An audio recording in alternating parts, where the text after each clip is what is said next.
Votre pensée repose, comme toute pensée de droite, sur la peur et sur l'idée de décadence.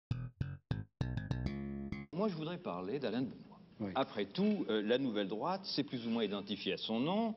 C'est exact. Voilà un bonhomme qui met des bouquins d'idées sur... Non, je ne dis pas qu'il n'y a que vous. Voilà quelqu'un qui met des idées sur la table. Discutons-les. Ouais. Et sachons en quoi elles consistent, plutôt que, je dirais, de s'envoyer des anathèmes. D'abord, je note une chose dans ce dernier livre qui m'a fait plaisir.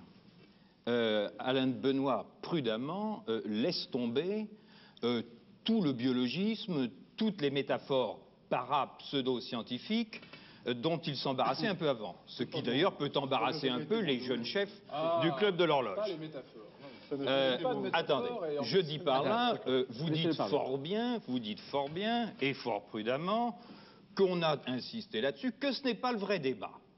Et en effet, nous pourrons revenir sur ce faux débat ou ces fausses idées tout à l'heure. Mais vous avez bien raison de dire que je crois que vous touchez des points essentiels en disant « Moi, je ne parle pas fondamentalement de ça, je parle culture, politique, société. » Alors, je voudrais parler de ça avec vous. Je dirais d'abord qu'il y a dans votre point de départ quelque chose que je prends tout à fait au sérieux et qui n'est d'ailleurs, je dirais, ni de droite ni de gauche.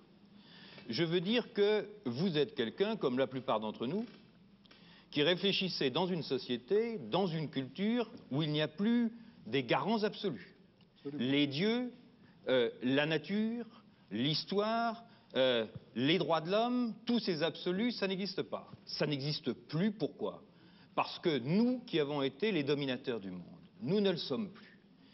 Il n'y a plus la Pax Americana à la Kennedy, il n'y a plus la Révolution française exportant ses principes et ses armes avec Napoléon.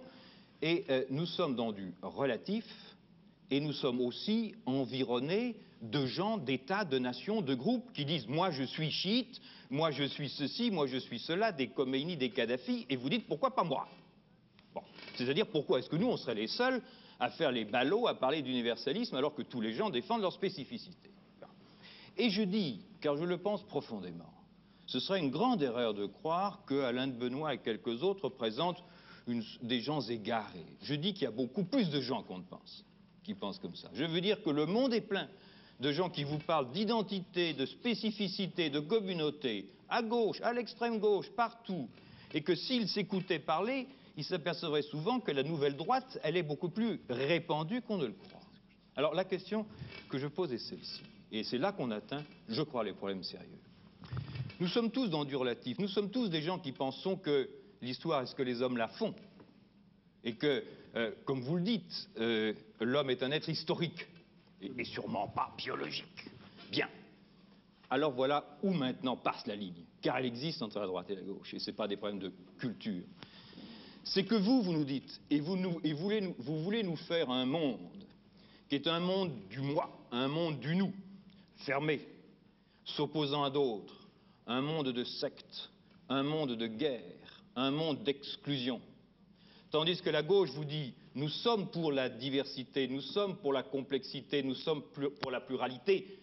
Dedans, je ne suis pas pour mon essence indo-européenne, je suis pour que les conflits, que les débats, que les discussions sociales se fassent. Je suis pour que la multiplicité des tendances et des idées s'exprime. Tandis que vous, au nom d'un appel à la différence, au relatif, qu'au départ j'accepte, vous nous enfermez dans un monde qui est quoi? Qui est le monde du un, le monde de l'ordre, le monde de l'État. Et votre problème, c'est que, comme au temps de Spengler, qui a eu une descendance parfois contestable, vous êtes quelqu'un qui nous dit « cet Occident minoritaire a peur ». Votre pensée repose, comme toute pensée de droite, sur la peur et sur l'idée de décadence. Et vous dites « nous sommes minoritaires, mais nous nous en tirerons parce que nous sommes les meilleurs.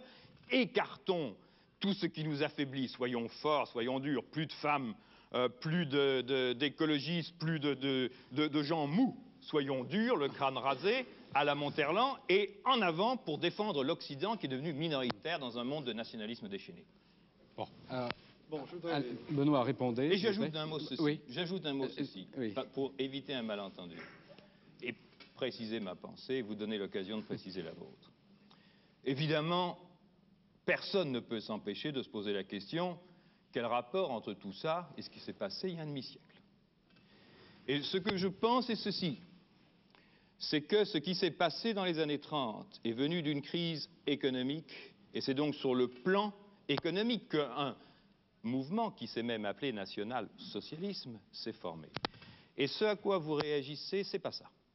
Et en ce sens-là, évitons les parallélismes. Car la crise qui vous touche, ce n'est pas une crise de l'économie, c'est une crise de l'État. De l'État et de la culture, si vous voulez, mais au sens de la réalité, de la force, de la puissance d'être collective de ce monde occidental. C'est pourquoi c'est sur le plan de la culture, plus que sur le plan de l'économie, que vous mobilisez. Mais vous jouez dans le monde d'aujourd'hui, je dirais plutôt, le monde d'aujourd'hui pourrait vous faire jouer le même rôle qu'il a fait jouer à d'autres à partir des années 30.